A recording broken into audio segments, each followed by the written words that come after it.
अस्सलाम वालेकुम, आप देख रहे हैं एक्सपोज और मैं हूं शिराज हसनाद। नाज़रीन, आज के प्रोग्राम में हम बात करेंगे शहर कायद की यानी कराची की, जहां पर पानी और सीवरेज के मसाइल दिन ब दिन बढ़ते जा रहे हैं।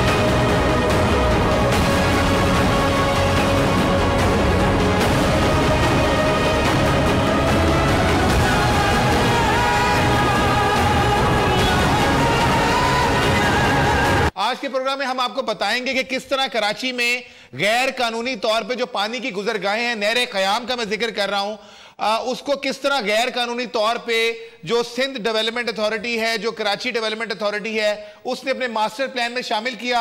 और ये वो गुजरगाह जो कुदरती गुजरगाह है पानी की, नहर क़याम के नाम से जो मशहूर है। जब अगर कभी कराची में ज्यादा बारिशें हों तो इसके जरिए, खासतौर पर जो क्लिफ्टन और उसके गिरदो नवा का इलाका है, तो इसके जरिए पानी समंदर में जाता है। और अगर कभी समंदर में तुगयानी आ जाए तो समंदर का पानी भी जो है वो शहर में फैलने की बजाय इस नहर क़याम में जाता है और वहां से वापस समंदर में आता है। तो कुदरती तौर पे ये एक ऐसी पानी की गुजरगाह है जो पानी से शहर कायद को बचाती है। मगर अनफॉर्चुनेटली इसके ऊपर भी जो आला अरबाब इख्तियार थे उनकी जब नजर गई, इसको मास्टर प्लान में शामिल किया गया, आधे को करीब लीज कर दिया गया और वहां पे इसके रास्ते को बंद करके, शॉर्ट करके वहां पे गैर कानूनी तामीरात जो है वो शुरू कर दी गई। जब डॉन न्यूज ने अब से चंद माह कबल इसको हाईलाइट किया तो उसके बाद अरबाब इख्तियार की नजर से ये चीज गुजरी, उन्हें एहसास हुआ कि वाकई ये काम गलत हो रहा है, क्योंकि अगर ये बंद हो जाएगी तो इसका जो तबाही फैलेगी वो सबसे पहले क्लिफ्टन में फैलेगी, जो मोस्ट पोस्ट लोकेलिटीज में कंसीडर होता है कराची की,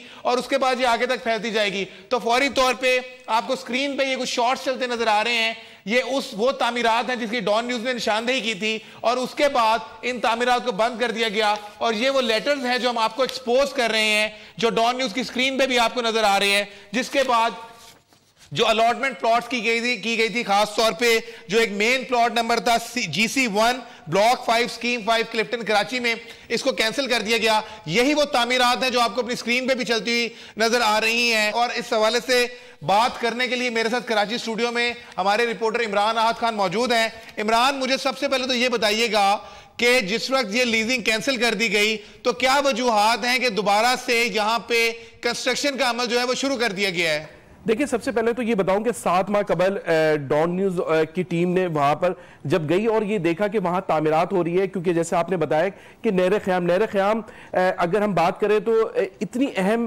वो गुजरगाह है खास तौर पे पानी की, कि अगर बारिश होती है कराची में तो तमाम के तमाम जो कराची का पानी है वो वहीं से गुजरते हुए समंदर में जाता है। अहमियत की हामिल यूं भी है कि समंदर का जो पानी बहुत ज्यादा तुगयानी पड़ती है तो पानी जो रिटर्न होता है वो इसी कुदरती जो गुजरगा है नहर क़याम, इसी में वापस आता है, इसलिए ये बहुत अहमियत का हामिल है। अगर हम बात करें तो 7 माह कबल हमने देखा कि वहां पर वो जो नहर क़याम है उसको आधा काट के, नहर क़याम की जो नहर है उसको आधा काट के मट्टी भराई करके वहां पर तामीराती काम शुरू हो गया। जब हमने उस पर वर्किंग शुरू की तो पता चला कि KDA ने इस जमीन को लीज किया है। जब KDA के पास गया तो मास्टर प्लान के वहां पर नक्शे में भी वो जमीन मौजूद थी, क्योंकि इससे कबल जो नक्शा था उसमें वो नहर क़याम कुदरती एक नहर थी वो थी। उसके बाद मास्टर प्लान के बाद जब SBCA पे जब गए तो वहां तो पता चला कि वहां पर इसको अपार्टमेंट्स के लिए इसको परमिशन मिल गई है और वहां पर SBCA ने इसको परमिशन दी है कि वहां ये फ्लैट तामीर कर सकते हैं। तमाम की तमाम जब चीज हमारे हाथ में आई उसके बाद हमने ये स्क्रीन पे चलाई, डॉन न्यूज पे चलाई, तो 7 माह कबल जो वफाकी तहकीकाती इदारे हैं वो एक्टिव हुए। उन्होंने KDA से राब्ता किया, मास्टर प्लान से राब्ता किया, SBCA से राब्ता किया। उसके बाद फौरी तौर पे जो KDA था उसने फौरी तौर पे इसकी जो KDA लीज की थी, सबसे पहले मरहले में उसने उस पर काम शुरू किया। मास्टर प्लान जिन लोगों ने उसको नक्शे में डाल दिया था, कुछ अफसरान वहां के अफसरान थे जो अब वहां पर मौजूद नहीं है, उन्होंने उसको नक्शे में डाला। उसको सबसे पहले नक्शे से फौरी तौर पे हटाया, पुराना नक्शा दोबारा बहाल किया नहर क़याम वाला। इसके बाद KDA ने भी उसकी लीज खत्म की और उसके बाद SBCA, क्योंकि उस वक्त के जो सरबराह थे वो मंजूर कादिर थे, उन्होंने फौरी तौर पे इस पे काम किया और उसकी जो लीज भी मंजूर कादिर के दौर में हुई और लीज कैंसिल भी मंजूर कादिर के दौर में हुई। उसके बाद हमने देखा 7-8 महीने तक वहां पर खामोशी छाई रही। अचानक 3-4 रोज कबल वहां पर दोबारा तामीरात का काम शुरू हो गया। मुझे इमरान ये भी थोड़ा सा बता दीजिएगा कि बिल्कुल नहर क़याम के हिस्से को काट दिया गया है, वहां पे भराई कर दी गई है, उसको बहुत शॉर्ट श्रिंक कर दिया गया है, अब उसके असरात क्या होंगे? बिल्कुल, देखिए एक चीज तो है कि आज से जैसे मैंने बताया कि 3-4 रोज कबल वहां पर दोबारा तामीराती काम शुरू हो गया। जब वहां मीडिया पहुंचा, हम भी पहुंचे, हमने वहां खबर चलाई, तो उसके बाद वहां पर तामीराती काम रुक गया। सवाल यह पैदा होता है कि जब केडीए ने उसकी लीज कैंसिल कर दी, जब एसबीसीए ने उसकी जो परमिशन दी थी अपार्टमेंट बनाने की वो कैंसिल कर दी, मास्टर प्लान ने जब वो कर दिया, तो उसके बाद तामीरात कैसे शुरू हुई? कौन सी ताकतवर शख्सियात है वहां पर जो ये तामीरात करा रही है? अगर वहां पर ये तामीरात हो जाती है, और उसके बाद खास तौर पे अगर हम बात करें बारिश की, अगर बारिश हो जाती है कराची में और वहां पर तामीरात हो जाती है, तो खास तौर पे क्लिफ्टन का जो एरिया है उसके लिए तो बड़ी खतरे की घंटी बज जाएगी। क्यों? कि वहां का जितना भी जो पानी आएगा वो उसमें जगह नहीं होगी नहर ख्याम में, तो वो इर्द गिर्द की जो आबादी है क्लिफ्टन की वहां जाएगा, और उसके बाद एक बड़ा खतरा भी हो सकता है। बहुत बहुत शुक्रिया इमरान आद खान। और नाज़रीन, इस हवाले से बात करने के लिए कराची स्टूडियो में हमें ज्वाइन किया है रुबीना कायम खानी साहिबा ने, पाकिस्तान पीपल्स पार्टी से इनका ताल्लुक है। बहुत शुक्रिया रुबीना साहिबा। मैं सबसे पहले तो यही पूछना चाहूंगा आपसे कि जो सारी बातें इमरान ने आपके सामने की हैं, इस हवाले से आपकी गवर्नमेंट का स्टांस क्या है? देखिए, बिल्कुल जो भी जो है वो इल्लीगल लीज हैं, वो खुद हम चाह रहे हैं कि जो चीज़ें माजी में होती रही हैं उनको, कोई भी इल्लीगल काम हुआ हो कराची के हवाले से ख़ास तौर पर, और बहुत सारे इश्यूज़ क्योंकि अभी सेवरेज के भी देखने में आ रहे हैं, और जिस तरह से आपको पता है कि रोज़ाना जिस तरह से सिंध गवर्नमेंट के लिए हर्डल्स जो है वो खड़ी की जा रही हैं, वो भी हम सब देख रहे हैं। और जो भी इल्लीगल लीज हुई है, और शो से पहले जब हम बात कर रहे थे, डिस्कशन कर रहे थे, तो आपको भी पता है कुछ जो चंद नाम आए, और फिर और उनकी डोर कहां से हिल रही है वो भी हम सबको पता है कि उनके कहने पे फिर क्यों, जब एक चीज लीज कैंसिल हो गई थी और उस प्रोसेस को सबको रोक दिया गया था, फिर दोबारा से कंस्ट्रक्शन क्यों शुरू की गई, कहां से जो है इस चीज को सपोर्ट किया गया, तो ये सारी चीजें भी देखने की जरूरत है। इस सवाल का जवाब जो है वो मैं आपसे वापस आके लेता हूं कि कंस्ट्रक्शन कैसे शुरू होगी। मुझे यहाँ पे एक ब्रेक लेनी है, ब्रेक के बाद कुछ और सिंध के हवाले से इश्यूज हैं वो भी जानेंगे, मगर इस वक्फे के बाद।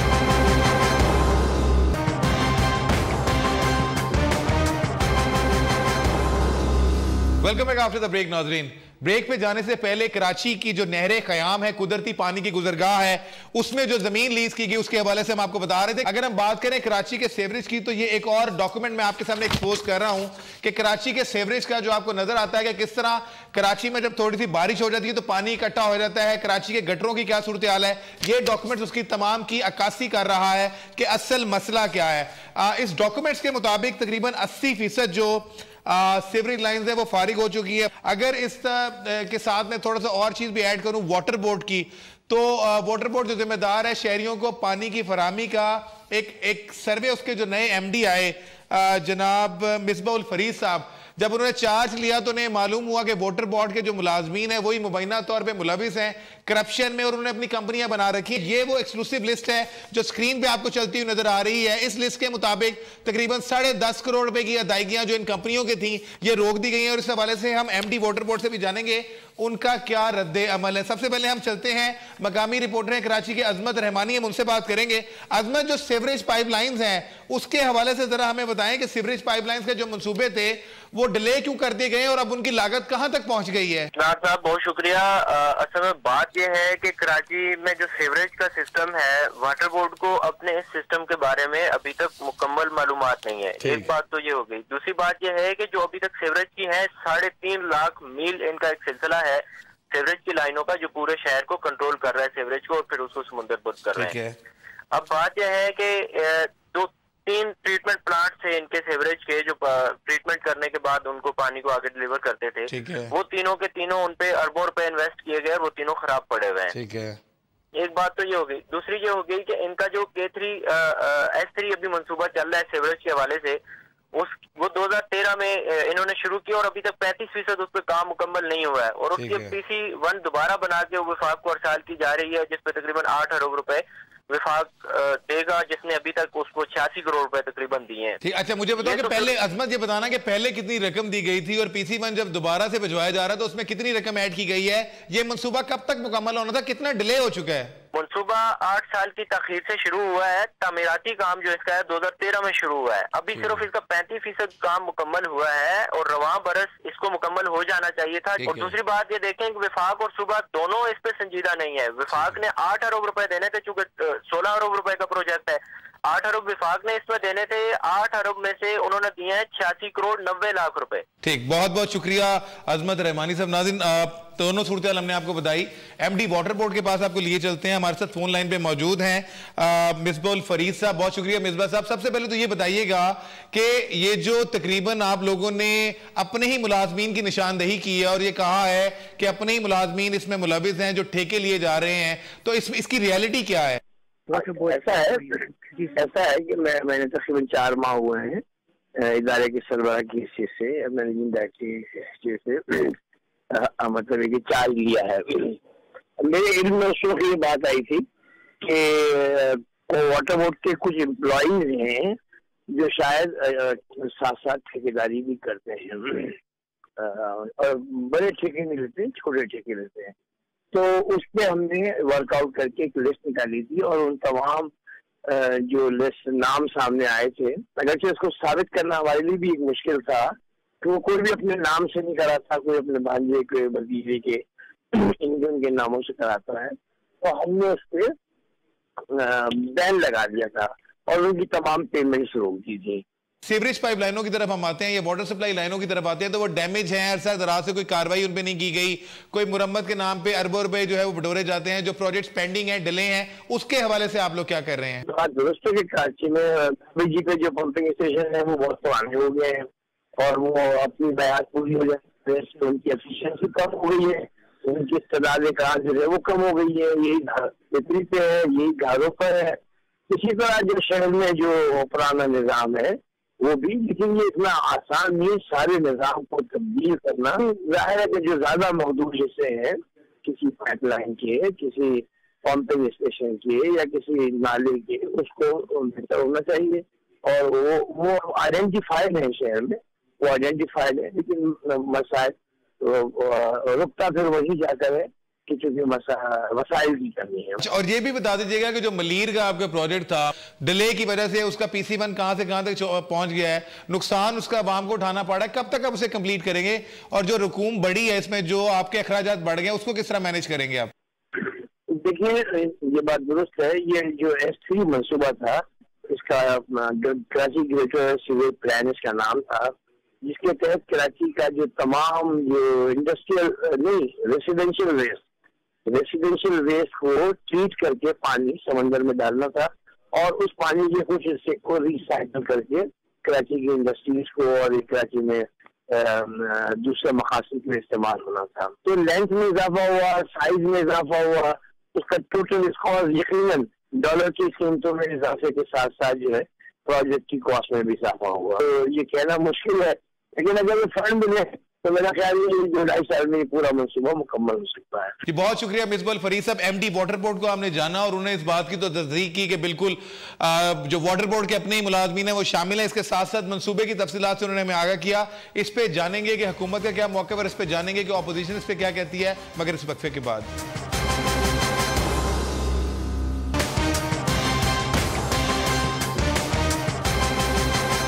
ब्रेक पे जाने से पहले हमने आपको कुछ एक्सपोज की चीजें शहर कायद के हवाले से कि वहां पे वाटर सीवरेज लाइनों के साथ क्या हो रहा है, पानी की गुजरगाहों के साथ किस तरह कब्जे किए जा रहे हैं। मैं दोबारा चलूंगा रुबीना कायम खानी साहिबा की तरफ।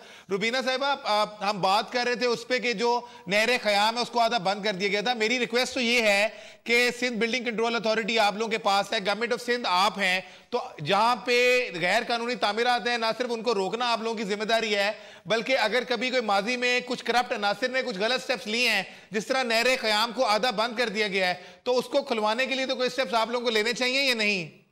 जी बिल्कुल, इसमें हम जो है वो काम कर भी रहे हैं और ख़ासतौर पर इस नहर ख़याम के हवाले से जो बात सामने आ रही है और इसमें जो लोग मुलव्विस हैं, जो बहुत बड़ी बड़ी बातें आके टीवी पे करते हैं, जुल्फ़िकार मिर्ज़ा साहब और फहमीदा मिर्ज़ा साहिबा, कि वो उनके ये प्रोजेक्ट्स हैं जिनको जो है मैं समझती हूँ कि लीज कैंसिल होने के बाद भी जो है क्यों शुरू किए गए, ये एक क्वेश्चन मार्क है कि उनको कहाँ से बैक आई और उन्होंने इतना जो है वो हुकूमत की रिट को जो है वो चैलेंज चैलेंज किया है। तो ये सारी चीजें देख रहे हैं हम। और जहां पर बात आ रही है गोश्त मुलाजमीन की भी, बिल्कुल इसमें वाटर बोर्ड में और KMC में जो जिस तरह के मुलाजमीन माजी में भर्ती किए जाते रहे हैं और जो खास तौर पर वो गैर जिम्मेदाराना रवैया दिखा रहे हैं, उनके खिलाफ भी एक्शन किया जा रहा है। जी मैं यही कहना चाह रहा हूं कि जो कराची वाटर बोर्ड के नए MD ने जो लिस्ट इशू की है उसके मुताबिक 70 के करीब ऐसे मुलाजमीन हैं जिन्होंने अपने ही नाम से या अपने रिश्तेदारों के नाम से मुबैना तौर पे फेक कंपनीज बना रखी थी।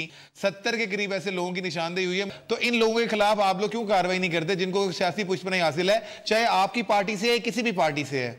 जी बिल्कुल, हम उनके खिलाफ एक्शन लेंगे। हमने ये कहा है कि ख्वाह वो कोई भी, अगर किसी का ताल्लुक हमारी पार्टी से है या दूसरी कोई पॉलिटिकल पार्टी से है या किसी से भी उनका के रवाबित है, अगर वो इलीगल है तो उनके खिलाफ जो है वो बिल्कुल एक्शन किया जाएगा। और इस पे हुकूमत सिंध ने जो है वो स्ट्रेटजी बनाई हुई है। इंशाल्लाह बहुत जल्द आप लोगों के सामने रिजल्ट्स भी होंगे। हमने जो है वो S3 प्रोजेक्ट शुरू किया, उसके ऊपर भी काम हो रहा है। जहां पर आप स्लम्स की अगर हम बात करें तो वहां पर 50% जो है वो हमारे कराची में स्लम्स हैं जहां पर ना इंफ्रास्ट्रक्चर है। तो इन सारी चीजों को हम जो है वो ये पाइपलाइन में है, इनके ऊपर काम हो रहा है और इंशाल्लाह इसके रिजल्ट जो है वो बहुत जल्दी आना शुरू हो जाएंगे। ठीक, रुबीना साहब मैं दोबारा भी गुफ्तगू का सिलसिला आपसे शुरू करता हूँ। यहाँ पे हम लेंगे आलमगीर खान को, एक सोशल एक्टिविस्ट हैं और फिक्सिट के नाम से जो कैंपेन इन्होंने शुरू की, सोशल मीडिया पे उन्हें बड़ा रिस्पॉन्स दिया गया। गटरों के ढक्कनों के करीब इन्होंने CM सिंध की जब तस्वीरें लगाई और उसके बाद फिर गटरों के ढक्कन भी लगाए। आलमगीर, चूंकि हम इस वक्त बात कर रहे हैं कराची के पानी के मसाइल के हवाले से जिनमें वाटर सप्लाई और सीवरेज सप्लाई लाइन शामिल हैं, तो आपका जो मेन फोकस रहा फिक्सिट का वो यही था कि गटरों के ढक्कन लगाए जाएं। तो जो सीवरेज लाइनें हैं जिस वक्त आप ढक्कन लगा रहे थे, उनकी क्या सूरत हाल होती थी? देखें, पहले तो ये कोई गटर स्पेसिफिक कैंपेन नहीं है, ये गटर का ये इस कैंपेन का एक छोटा सा हिस्सा था। मैं फ्रॉम डे फर्स्ट कह रहा हूँ ये कहानी बहुत दूर तक जाएगी। अब पहले तो MD साहब, काश आप कॉल पर होते, मैं उनसे मुखातिब होता। 90 करोड़ रुपए एलोकेट हुए सेवरेज सिस्टम के लिए CM सिंध की जानिब से। मैं CM सिंध से और MD वाटर बोर्ड से सवाल करता हूं कि वो कहां गए। और देखें, आप ये जो कह रहे हैं कि गोश्त मुलाजमीन है, ये होंगे। अगर ये नहीं होंगे, इन लोगों के लिए नारे कौन लगाएगा, सड़कों पे कौन निकलेगा? ये तो सब कारकुनान है। यही अपने कारकुनान को ये फाइनेंशियली इनको स्ट्रॉन्ग करते हैं, इन्हीं ये मुलाजमतें दे के मेरिट का बेड़ा गर्क करते हैं, इदारे का बेड़ा गर्क करते हैं, और यही कारकुनान सड़कों पे इनके लिए जाने दे रहे होते हैं क्योंकि इनको फाइनेंशियली उन्होंने पीछे से पुष्ट बनाई की होती है।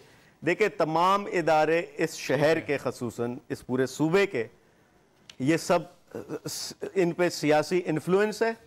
और उसमें मैं बार बार मैं चीफ मिनिस्टर साहब को इसलिए मुखातिब करता हूं, मेरा 800 अरब रुपया पिछले 5 साल का उनके पास था। क्या मैं नहीं पूछ सकता? मैं इस सूबे का, इस शहर का एक रिहायशी हूं, मैं सिटीजन हूं, मेरे कुछ राइट्स हैं। मैं अपने आईनी, जमहूरी, कानूनी दायरे कार के अंदर रहते हुए उनसे सवाल नहीं कर सकता, और वो उनको चिढ़ लग जाती है जब मैं सवाल करता हूं। वो समझते हैं मैं उनकी तौहीन कर रहा हूं। एक आपके ऊपर ये इल्जाम भी तो लगाया जा रहा था ना कि आपके कुछ तस्वीरें उन्होंने सोशल मीडिया पे PTI के हवाले से जारी की और कहा जा रहा था कि आप एक स्पेशल पार्टी की बैक पे इस सारी कैंपेन को रन करेंगे। वाकई ये बात थी? अच्छा, ये किया जाएगा। कुछ अरसे बाद कहा जाएगा कि कोई एजेंसीज इसको सपोर्ट कर रही है, कुछ इदारे सपोर्ट कर रहे हैं, फिर कुछ अरसे बाद कहा जाएगा गैर मुल्की एजेंसी सपोर्ट कर रही है, फिर कुछ अरसे बाद कहा जाएगा यहूदी लॉबी सपोर्ट कर रही है। ये चलता रहेगा। मैं बहुत जल्द, मैंने MQM के लीडर्स को इनवाइट किया है, PTI के लीडर्स को इनवाइट किया अपनी कैंपेन में। मैं बहुत जल्द PTI के पीपल्स पार्टी के लीडर्स को इनवाइट करूंगा। आप पीपल्स पार्टी के लीडर्स को भी तो इनवाइट करें ना। हाँ, करूंगा मैं। अब यही तो आपको कह रहा हूं, मैं बाकायदा प्रेस कॉन्फ्रेंस करके ऐलान करूंगा। उनमें कुछ ऐसी शख्सियत हैं जो इंटेलेक्चुअल लेवल है उनका, उनको इनवाइट करूंगा। फिर पता है क्या इल्जाम होगा? ये कहेंगे ओ पीपल्स पार्टी के अंदर कोई लॉबिंग हो रही है आलमगीर के साथ मिलके, और उसमें भी कोई इदारे मुलविस हैं। ये भागते रहेंगे इन्हीं चीजों। अच्छा, आलमगीर ये भी बताइएगा कि एक और जो सिंध गवर्नमेंट ने आप पे इल्जाम लगाया था कि आप गटरों के ढक्कन जो है खासतौर पे वो खुद ही चोरी करते हैं और अगले दिन दोबारा लाके उन्हें खुद ही लगा देते हैं मीडिया को बुला के, क्या वाकई आप ऐसा करते रहे? अच्छा, अगर मैं ऐसा करता हूं तो पहले तो कोई वीडियोस, कोई सबूत दें, मुझे आके पकड़ें। मैं बैठा हूं ना आपके स्टूडियो में, आए मुझे पकड़ें। पूरी स्टेट के पुलिस इन्होंने मेरे पीछे लगाई हुई थी कि ये मैंने इनकी सिर्फ तस्वीर बनाई, उस पे पूरी स्टेट की पुलिस मेरे पीछे लगाई हुई थी। अगर चले मैं चोरी करता हूं या कोई हीरोइनची चोरी करता है, इनकी पुलिस इतनी नाअहल है, ये खुद इतने नाअहल है कि मुझे भी नहीं पकड़ सकते, ना हीरोइनची को पकड़ सकते हैं। वो आओ ना पकड़ो। अच्छा नाज़रीन, आप एक ब्रेक लेते हैं, ब्रेक के बाद वापस आएंगे और गुफ्तगू का सिलसिला यही से शुरू करेंगे ब्रेक के बाद।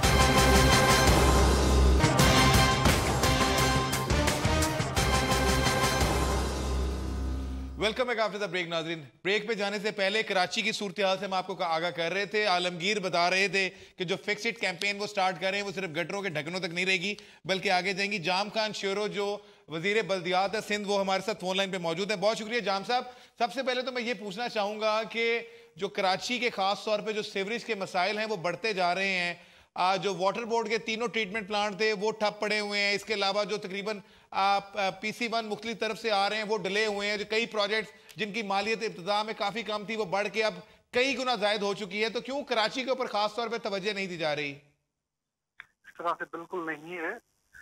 कराची में यकीनन ड्रेनेज के प्रॉब्लम्स हैं और उनकी सबसे बड़ी वजह जो कराची में ड्रेनेज के प्रॉब्लम्स हमें सामने आ रहे हैं उनकी वो नाले हैं जो KMC मेंटेन करती रही है, जिनके ऊपर इंक्रोचमेंट हो चुकी है। ठीक है। वो तकरीबन कोई 22 नाले हैं जो कराची का पानी समंदर में लेके जाते हैं और उन्हीं नालों के ऊपर एक ही नाले की मैं मिसाल आपको बात समझ में आ जाएगी। गुजर नाला जिसकी विड्थ 200 फीट थी, अभी उसकी विड्थ जाके 5 फुट रह गई है और उनके ऊपर सालों से, बरसों से इंक्रोचमेंट हो चुकी है और वहां पे हमें एक्चुअल प्रॉब्लम आता है जब पानी ड्रेन आउट करने की कोशिश की जाती है।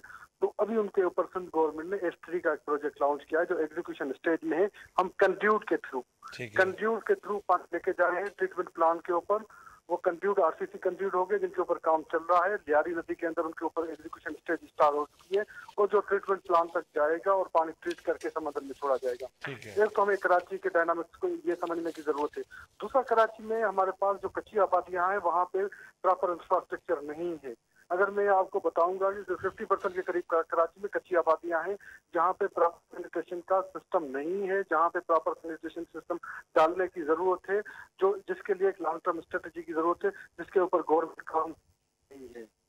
कराची के प्रॉब्लम एक दिन में इकट्ठे नहीं हुए, उनको बरसों लगे। बिल्कुल बरसों में इकट्ठे किए। जाम साहब, मैं ये भी पूछना चाह रहा था ना कि जो 2013 का सीवरेज का मनसूबा था उसके सिर्फ 35% काम अभी तक मुकम्मल हुआ है। उसमें तकरीबन 8 अरब रुपए वफाकी हुकूमत ने आपको देने थे, 8 अरब रुपए आप लोगों ने देने थे और आप लोग अपने 8 अरब में से तकरीबन 2.5 अरब रुपए जो है वो दे भी चुके हैं। जबकि वफाक की जानिब से जो फिगर्स मेरे पास हैं वो तकरीबन कोई 47 करोड़ के करीब सिर्फ आपको रिलीज हुए हुए हैं। तो वफाक जब किसी प्रोजेक्ट के लिए आपको साथ आधी फंडिंग करता है तो आप लोग क्यों अपना राइट उनसे नहीं ले रहे? बेसिकली तो ये लगना तो सिंध के वहां पे है ना।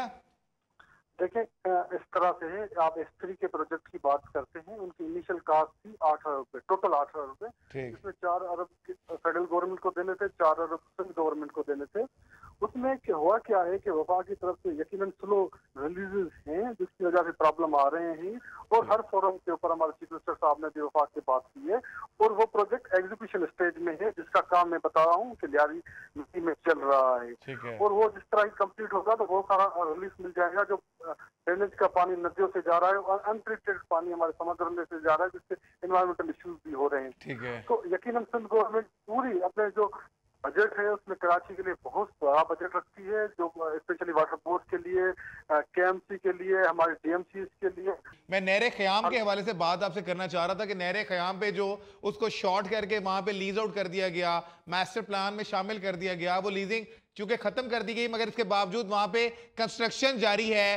नहरे ख़याम को शॉर्ट कर दिया गया, एक मेजर रिसोर्स है पानी को समंदर में फेंकने का और जब समंदर में तगयानी आए तो उसको ओवरकम करने का, नहीं तो क्लिफ्टन और दीगर इलाके जो है उनके डूब जाने का खतरा है। तो नहरे ख़याम के हवाले से सिंध गवर्नमेंट क्या कर रही है? देखिए, जहां जहां पे इंक्रोचमेंट हुई है, जहां जहां पे इलीगल बिल्डिंग्स बनी है, मैं आपको बता रहा हूँ वहां पे हमने अभी आपको गुजर नाले की मिसाल दी, 3 किलोमीटर तक हमने इंक्रोचमेंट हटाई है। ठीक है। इतनी बड़ी इंक्रोचमेंट हुई है जिनको एक दिन में नहीं हटाया जा सकता। जहां जहां पे भी वो नहरे ख़याम हो, मलीर की नदी हो, हमारी लियारी की नदी हो, गुजर नाला हो, पिक्चर नाला हो, चकोर नाला, और जहाँ जहाँ पे भी आप इसको जाएंगे आपको बड़ी बड़ी इंक्रोचमेंट मिलेगी जो बरसों में, और वहाँ पे प्रॉपर इंफ्रास्ट्रक्चर भी नहीं है उन कच्ची आबादियों में, वो कच्ची आबादियों को प्रॉपर गार्बेज का डिस्पोजल भी नहीं है जिसको गवर्नमेंट फेस कर रही है। Thank you. ठीक है, बहुत बहुत शुक्रिया जाम खान चोरा साहब। नाज़रीन, वज़ीर बल्दियात सिंध हमारे साथ मौजूद थे और वो पॉइंट ऑफ व्यू दे रहे थे कि सिंध में जो सीवरेज के मसाइल हैं, खासतौर पे कराची में इसके वाले से वो क्या काम कर रहे हैं। हमें यहाँ फोन लाइन पे ज्वाइन किया नुसरत सहर अब्बासी साहिबा ने, बहुत एक्टिव ऑपोजिशन मेंबर है सिंध असेंबली में। बहुत शुक्रिया नुसरत साहिबा। हम बात कर रहे हैं कराची में सीवरेज के मसाइल की, जिस तरह नहर क़याम की मिसाल हमने दी, एक्सपोज कर रहे हैं हम वो डॉक्यूमेंट्स कराची के सीवरेज के मसाइल के हवाले से। वाटर बोर्ड के जो मुलाजमीन ने अपनी कंपनियां बना रखी थी वो चीज़ें हमने बताई हैं। तो जबकि सिंध गवर्नमेंट का ये कहना है कि तमाम मसाइल जो हैं वो अपने थी कोशिश कर रहे हैं कि उसको हल किया जा सके। आप समझती हैं कि सिंध के मसाइल खासतौर पर जो वाटर सप्लाई और सीवरेज के हवाले से कराची के मसाइल हैं उसमें कोई पेशरफ्त हो, मुस्बत पेशरफ्त हो रही है? थैंक यू सो मच जी। जैसा कि आप फरमा रहे हैं सीवरेज के हवाले से या जो भी कराची का पानी का मसला रहा हमेशा, देखिए हकीकत तो यह है कि जो इस वक्त मिनिस्टर साहब फरमा रहे थे, मैं तो उनकी बातें सुनकर हंसी आ रही थी मुझे, क्योंकि पीपल्स पार्टी जो है वो तकरीबन 40 साल हो गए उनको सिंध पर हुकूमत करते हुए। कभी उनके 2 साल रहे, 3 साल रहे, पिछले 5 साल तो उन्होंने पूरे 5 साल मुकम्मल किए। कराची के ये मसले कोई आज के मसले थोड़ी है, ये तो सालों साल हम ये मसाइल देखते आ रहे हैं। और यकीन माने हमने यही देखा कि सिर्फ 2 स्टेक होल्डर, ये पीपल्स पार्टी और एमक्यूएम, इन्होंने आपस में इत्तेहाद की वजह से, जो इन्होंने मुख्तलिफ औकात में करते रहे, अपने इत्तेहाद की वजह से कराची के लोगों के साथ बड़ा जुल्म किया है। जहाँ जब एमक्यूएम ऑपोजिशन में रही तब तो मसाइल जो है वो हाईलाइट होते रहे, और उसी की वजह से खास तौर पर हमने देखा कि जहाँ जहाँ जिसका वोटर है उसने अपने अपने वोटर को फैसिलिटेट किया। लेकिन पीपल्स पार्टी के लिए मैं हमेशा ये कहती रही कि उन्होंने वो कच्ची आबादियों का बड़ा जिक्र कर रहे थे ये बल्दियात मिनिस्टर वाले। अच्छा, अव्वल तो बड़ा हमारे साथ जुल्म तो ये है कि यहाँ पर मिनिस्ट्री जो दी जाती है वो दी जाती है अपनी मर्जी से, अपनी मंशा से।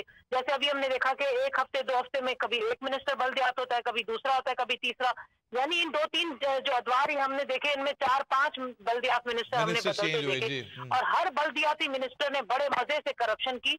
और जिस तरीके से बड़े उन्होंने वो लिए अजाइम दिखाया, जैसे अभी शोरो साहब दिखा रहे हैं, इनसे पहले नासिर शाह साहब थे, उनको भी हमने बड़े दौरे करते देखे, कराची के गाड़ियों पर दौरे कर रहे हैं, हाइड्रेंट्स तोड़े जा रहे हैं, बड़ा एक अज़म दिखा रहे हैं कि मैं ये कर दूंगा वो कर दूंगा। पता क्या चला, 2 हफ्तों के बाद उनकी मिनिस्ट्री गई, पता नहीं उन्होंने मज़कूरा जो अमाउंट था वो उधर दुबई नहीं पहुंचाया, जिसकी वजह से उन बेचारे की गई। अब ये शोरो साहब बेचारे बड़े एफर्ट दिखा रहे हैं, रोज देखें गाड़ियों पर चढ़कर प्रोटोकॉल में निकलते हैं और दौरे करते हैं। मुझे लगता है कि सिर्फ बल्दियाती मिनिस्टर जो है वो सिर्फ कराची का बल्दियाती मिनिस्टर है, बाकी रेस्ट ऑफ द सिंध जो है उसका कोई कंसर्न नहीं है। यहाँ आप अगर निकल जाए, हैदराबाद चले जाएं, तो आप शहरों में भी नहीं घूम सकते, इतनी बुरी हालत है। लाड़काना की ले लें, वहाँ के लोग रो रहे हैं, खैरपुर तो हमारा मेरा जिला है तो मैं खुद रो रही हूँ। ये हालात अब के नहीं है, ये लोग सिर्फ और सिर्फ देखते हैं कि वक्त के हिसाब से क्या चल रहा है। थोड़ा बहुत चैनल, जैसे आप जैसे चैनल्स को बड़ा हम अप्रिशिएट करेंगे कि आप लोग इन चीजों को डीपली जाते हैं और उनको हाईलाइट करके दिखाते हैं, तब कहीं जाकर मिनिस्टर और थोड़े बहुत दौरे कर लेते हैं। तो ये तो बहुत दूरस्थ इसकी पॉलिसी बननी चाहिए होती है। जो स्कीमें हैं उन स्कीमों पर सही तरीके से अमल दरामद हो। ऐसे थोड़ी कि आपने इत्तेहादी हो गए एक दूसरे के तो चलो सारे मसाइल को ढांप दिया, उस पर आपने कपड़ा डाल दिया, फिर जैसे ऑपोजिशन में आ गए तो ये मसाइल उठ जाते हैं। पीपल्स पार्टी भी यही करती रही, जब भी एमक्यूएम उनकी इत्तेहादी रही तो उन्होंने क्या किया, वो भी खामोश रहे कि चले केएमसी में इतने उनके लोग हैं, वाटर बोर्ड में उनके इतने लोग हैं। जब ऑपोजिशन में होते कहते हैं दहशतगर्द बैठे हैं। जनाब इतनी बातें हैं, इतनी यहाँ पर मसाइल है कि जिस पर अगर सही तरीके से अगर सीरियस होकर गवर्नमेंट काम करे ना तो ये मसाइल हल हो सकते हैं। यहाँ पर सिर्फ और सिर्फ एक दूसरे की वो मुखालफत में आकर जब बात करते हैं तब कहीं वो चीजें हाईलाइट होती हैं, अदरवाइज कुछ भी नहीं हो रहा। तो ये पता नहीं कब तक इनकी मिनिस्ट्री रहती है, बहुत ही इस वक्त बड़ा दिखा रहे हैं, एक्टिव होकर काम कर रहे हैं। कुछ हाइड्रेंट्स तोड़ दिए, कुछ ये हो गया वो हो गया तो जनाब मसाइल हल हो गए। असल चीज है कि आप सही तरीके से, वफाक का बड़ा खाना रोया जा रहा है, वफाक हमें पैसे नहीं दे रहा। भाई जो आपके पास पैसे हैं, जो आप यहाँ सिंध गवर्नमेंट के फंड से निकालते हैं, वो करप्शन की नजर, तो वफाक भी यही सोच रहा होता है ना कि जब आप अपने पैसे नहीं यूटिलाइज कर पा रहे हैं तो आप कौन से वहाँ वफाक के पैसे जो है वो सही तरीके से लगेंगे। तो ये हालात है, इनको अगर कराची के किसी को सही तरीके से कराची के हालात को समझना है और सीरियसली इसके मसाइल हल करने, तो फिर तो ये आय बाशा नहीं करना, सही तरीके से सही तरह से स्टेप्स लेंगे। आप बिल्कुल इनके तमाम स्टेप्स के ऊपर जो है वो क्वेश्चन मार्क पुट कर रही हैं। बहुत शुक्रिया नुसरत सहर अब्बासी साहिबा। रुबीना कायम खानी साहिबा, मैं कंक्लूडिंग रिमार्क्स आपसे चाहूंगा, आलमगीर ने भी और अपोजिशन ने भी इसको रिजेक्ट किया है और उनका यही कहना है कि सिंध में अरसा दराज से आप लोगों की हुकूमत है, ये तमाम मसाइल आप लोगों के ही पैदा किए हुए और इन्हें आप लोगों ने ही सॉर्ट आउट करना है। तो अगर आप लोग ये मसाइल पैदा ना करते तो आज कराची के खास तौर पर ये हालात ना होते। मैं ये कहूँगी, सबसे पहले तो मेरी बहन ने बड़ी बड़ी बातें की हैं। पहले तो मैं इनसे ये क्वेश्चन करूँगी, क्योंकि टीवी पे मीडिया पे आके किसी की कैरेक्टर असैसिनेशन करना बहुत आसान है, और जो ख़ास तौर पर मेरी बहन जो नुसरत सहर साहिबा, इनके लिए तो बहुत ही आसान है। पहले तो मैं इनसे क्वेश्चन करूँगी कि इनको कितने जो है पीर पार्टी की तरफ से पैसे मिलते हैं या ये कितने पहुँचाती हैं। पहले तो जो है इसका जवाब दें कि जितनी करप्शन इनके मैं ये कहूँगी कि वुज़रा ने की है, वो गवर्नमेंट में थोड़ी है जी, वो गवर्नमेंट में होंगे तो फिर ये एलिगेशन लगेगा ना उन पे। हमेशा ये गवर्नमेंट का हिस्सा रहे हैं। पहले जब 5 साल हुकूमत हमारी थी और उससे पहले भी जब हुकूमतें थी तो ये उन सब का हिस्सा रहे, लेकिन इनका कोई भी काम जो है वो ग्राउंड पे नजर नहीं आता। जो लेकिन चलें, आप सिंध गवर्नमेंट आप लोगों की है, जो एलिगेशन आप लोगों के, how you can defend that? बहुत सारे इश्यूज हैं उनके ऊपर। मैं ये कहूंगी कि बिल्कुल जो है पाकिस्तान पीपल्स पार्टी की जहां पर हुकूमत रही है, जहां लेकिन वहां पर हमारे साथ और भी पार्टीज जो हैं वो ऑन बोर्ड रहे हैं इन गवर्नमेंट। ये खासतौर पर जिस मिनिस्ट्री के मुतालिक हम बात कर रहे हैं लोकल गवर्नमेंट के हवाले से, वो जो है वो हमारे पास नहीं रही बल्कि एमक्यूएम के पास रही। और बहुत सारे इश्यूज बिल्कुल इसके ऊपर हम भी ये कहते हैं कि उनको सॉर्ट आउट होना चाहिए था, उनका हल निकलना चाहिए, और उस पर हल अभी हम निकाल भी रहे हैं। बहुत बहुत शुक्रिया रुबीना कायम खानी साहिबा। नाज़रीन, आज के प्रोग्राम में हमने एक्सपोज किया कि कराची की सूरत हाल क्या है। पीपल्स पार्टी की गवर्नमेंट है लाजमी तौर पे, और पिछले कई अरसे से यहाँ पे पीपल्स पार्टी की गवर्नमेंट है। ये उन्हीं की रिस्पॉन्सिबिलिटी है कि जो मामला उनके दौर में ख़राब हुए या शुरू हुए उन्हें ही सही करना है। 12 जो डॉक्यूमेंट्स हमने आपको दिखाए, नहर क़याम का मामला हमने उठाया। वाक़यातन क्लिफ्टन के लोगों को, कराची के शहरियों को ज़रूरत है कि इसको दोबारा से खोला जाए ताकि जो पानी की निकासी है उसका प्रॉपर हल किया जा सके। शहर में सीवरेज की सूरत हमने आपको दिखाई और बताई कि क्या ग्राउंड रियलिटी है, किस तरह फंडिंग ना होने की वजह से प्रोजेक्ट्स लेट स्टार्ट हो रहे हैं और किस तरह पोस्टपोन पड़े हैं। और इसके साथ साथ हमने आपको एक्सपोज किया मुलाजमीन की वो लिस्ट, खास तौर पे जो कराची वोटर बोर्ड की है, कि किस तरह मुलाजमीन ने खुद ठेके लिए। हमारा ट्विटर और फेसबुक आईडी आपके सामने, हमें अपने फीडबैक से आगाह करते रहिए। देखते रहिए डॉन न्यूज़।